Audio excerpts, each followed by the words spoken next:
Greetings to the African Health Fitness magazine.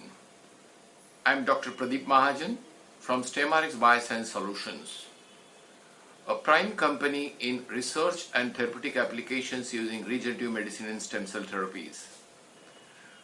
My experience of last 10 years in regenerative medicine and stem cell therapies has brought in solutions to many of our chronic diseases, particularly neurodegenerative conditions in elderly people like Parkinson's, Alzheimer's, dementia, in pediatric neurodegenerative conditions like cerebral palsy, autism, and behavioral disorders and global delays.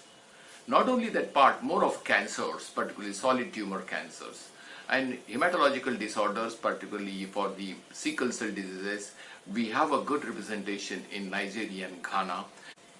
We are also looking for these services to establish in most of the African countries.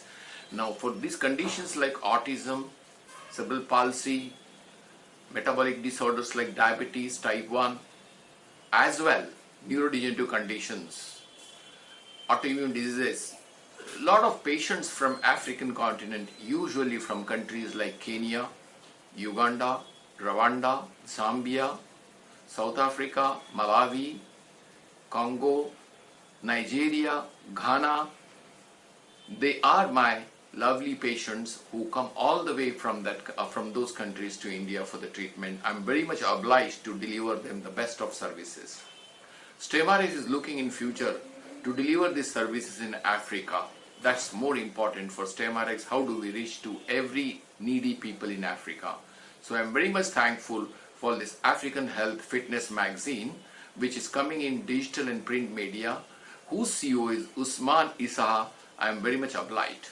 During this period of COVID, StemRx has done a lot of work on clinical trials using mesenchymal stem cells in tertiary patients who are on ventilators or who are on oxygen for pneumonias and critical patients. So we are looking for this kind of work in Uganda to start in future, as well as Ghana. I'm also thankful for Usman Issa to give this opportunity to be on his board, to come on and present myself as one of the part of African Health Fitness magazine. I'm also thankful to Mr. Solomon and Chief Editor, Prudence the journalist, and Austin, a team of Usman who are tirelessly working in Africa for health services to get the African people the best of tertiary services during even pandemic of COVID. I'm very well happy to be on the board here and extend my services even during COVID period to the entire population of Africa, as well the tech transfers of neurotechnology to those who want and practitioners in Africa. Thank you.